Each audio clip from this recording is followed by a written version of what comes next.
मंजुमत रस गंगा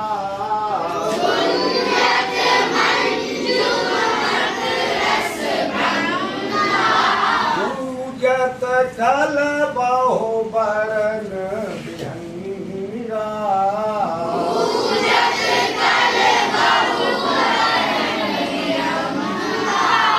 बरन बरन विकसे बन जाता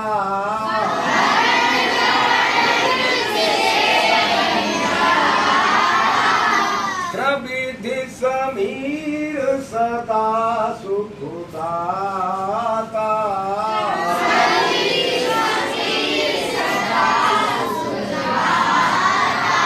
गुंजत मंजुमत रस गंगा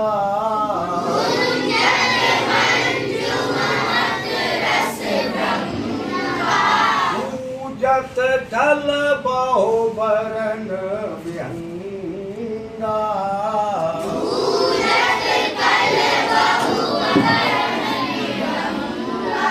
बरन बरन विकसे बन जाता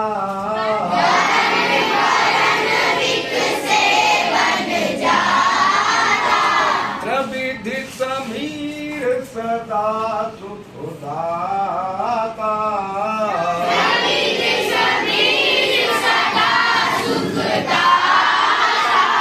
अब पहले इन लाइनों का मतलब समझ लो, उसके बाद एक सवाल को सॉल्व करो। पता है आप लोगों को राम लक्ष्मण मुनि विश्वामित्र और उनके साथ कई ऋषि जनकपुर के पास पहुंच गए। जनकपुर थोड़ी दूर रह गया, तो जनकपुर के बाहर वो प्राकृतिक सुंदरता देखते हैं, प्रकृति की सुंदरता को देखते हैं। तो क्या देखते हैं? कुंजत मंजुमत रस भृंगा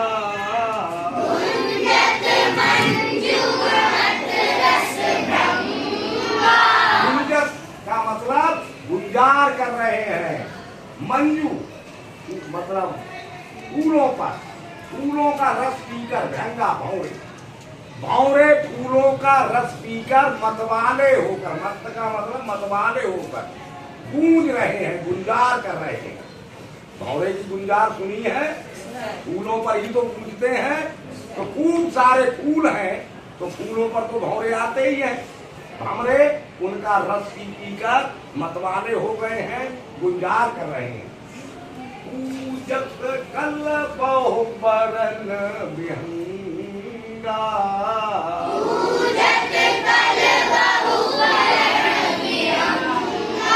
पूजत कल का मतलब हो गया चहचहाना, चहचहा रहे हैं। बहु माने बहुत से, वरन माने रंग के, विहंगा माने पक्षी, और बहुत से रंग के पक्षी चहचहा रहे हैं। भौरे फूलों का रस पीकर मतवाले होकर गूंज रहे हैं। बहुत से रंगों के पक्षी चहचहा रहे हैं। ये सुंदरता है जनकपुर के बाहर बगीचे फूलवारियों में। बरन बरन विकसे बन जाता,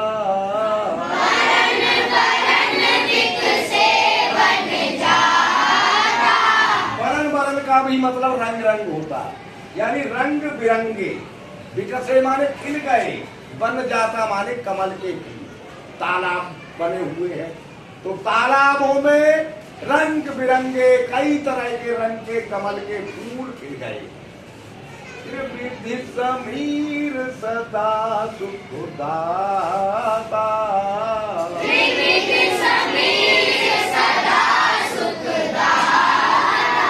त्रिविध हमारे तीन प्रकार की सुख देने वाली हवा चल रही है। जो सुख देने वाली हवा है वो तीन गुण होते हैं उस हवा में। कोई बता सकता है? जो हवा हमें अच्छी लगती है उसमें कौन कौन से तीन गुण होते हैं? नहीं बता सकते, हम बताते, याद रखना। कुछ बातें यहाँ ऐसी आ जाती तो हमेशा याद रखने की होती है।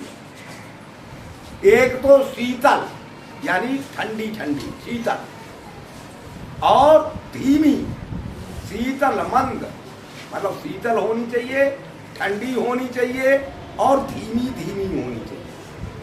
नहीं समझे? हाँ, शीतल, शीतल का ही मतलब ठंडी हो गया, धीमी और सुगंधित खुशबूदार होनी चाहिए। जब बगीचे हैं, फूल खिले हुए हैं और हवा चल रही है धीमी धीमी ठंडी ठंडी, तालाब है तो ठंडी अपने आप ही हो जाएगी। तालाबों से, फूलों से धीमी धीमी हवा गुजरती हुई सुगंधित हवा चल रही है जो शरीर को सुख दे रही है। समझ गए चारों लाइनों का मतलब? Yes sir. ये प्राकृतिक सौंदर्य है जनकपुर के बाहर चारों ओर का। अब मान लीजिए यहाँ कई रंग के पक्षियों का जिक्र हुआ, आइए बात ना, तो मान लीजिए सब रंग के पक्षी मिलाकर हैं x² - 7x + 12। ओके? तो पॉसिबिलिटी ऑफ 1 कलर बर्ड, यानी एक कलर के पक्षियों की कितने होने की संभावना है, एक कलर के कितने पक्षी होने की संभावना है और कितनी संभावनाएं, कितनी संभावनाएं हैं, कैसे पता लग सकता है एक कलर के कितने पक्षी हो सकते हैं? इसका पता लग सकता है इसके फैक्टर्स के बाद। तो निकाल सकती हो इसके फैक्टर? चलो हम लिख देते हैं और आप इसके फैक्टर्स निकाल बताइए। x² माइनस, चलो 3x माइनस 4x + 12। सही बताया, तालियां। बस बैठ जाओ। अब इन्होंने बिल्कुल सही बताया, लेकिन हम समझा देते हैं। जिस बच्चे की समझ में नहीं आया हो वो इस लाइन को समझ लो कैसे आया। देखिए, इस नंबर के बराबर हम मल्टीप्लाई, ऐसे 2 नंबर ढूंढते हैं जिनकी मल्टीप्लाई करके हमारा तीसरा वाला नंबर आता हो, यानी 12 आता हो। तो 3 4 जा 12, 3 × 4 = 12 हो गया। समझ गए इतनी बात? लेकिन ये प्लस का है, तो या तो ये दोनों नंबर प्लस के हैं या ये दोनों नंबर माइनस के हैं, तभी प्लस का हो सकता है। या तो दोनों नंबर माइनस के हो या प्लस के हो, तभी प्लस मल्टीप्लाई आएगी।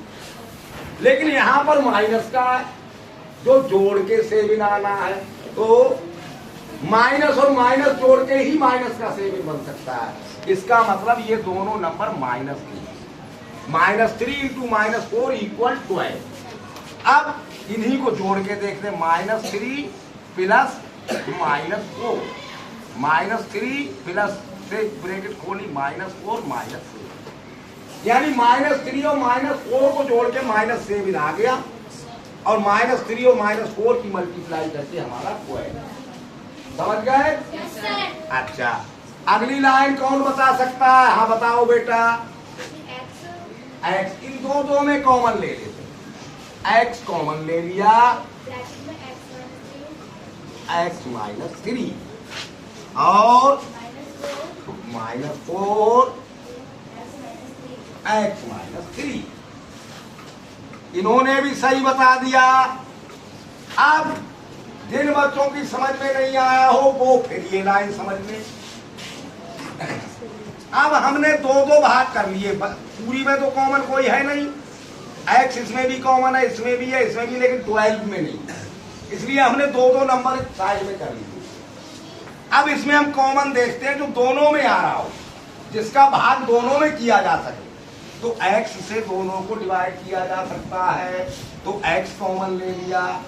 जब x से x² को डिवाइड करते हैं तो पावर घटती है डिवाइड में, x² में से x की पावर घट गई 1, तो x बच गया। यहाँ x की पावर 1 में से x की पावर 1 घटी तो खत्म हो गई, 3 बच गया, x -3 बच गया। इधर हमने माइनस का 4 कॉमन ले लिया, तो क्या बच गया? -4 से -4 कट गया, x बच गया। माइनस और प्लस की डिवाइड किया तो माइनस आ गया और 3 का 12। समझ गए? अब बताओ अगला नंबर। x माइनस 3 क्यों आया? हाँ, अब इन दोनों में देखो x माइनस 3 दोनों में है, तो x माइनस 3 कॉमन आ गया, क्या बच गया? और x माइनस 4। तो कितनी पॉसिबिलिटी है? हाँ, वन कलर के कितने पक्षी हो सकते हैं? x माइनस 3 हो सकते हैं या x माइनस 4 हो सकते हैं, दोनों में से एक पॉसिबिलिटी हो सकती है। अब मान लीजिए x माइनस 3 बर्ड है एक कलर की, ठीक, तो टोटल कलर्स कितने हो सकते हैं बताइए? x minus 4। यदि x माइनस 3 एक कलर के पक्षी हैं तो टोटल कलर आपके x माइनस 4। अब यदि x माइनस 4 कुल पक्षी हो एक कलर के, तो टोटल कलर्स कितने हो सकते हैं? तो x माइनस 3 टोटल कलर्स हो सकते हैं। सही, ठीक है। तो गुंजत मंजुमत रस भृंगा,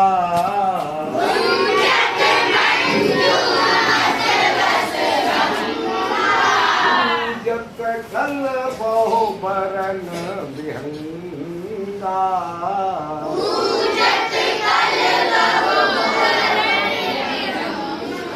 बरन बरन बिकसे बन जाता,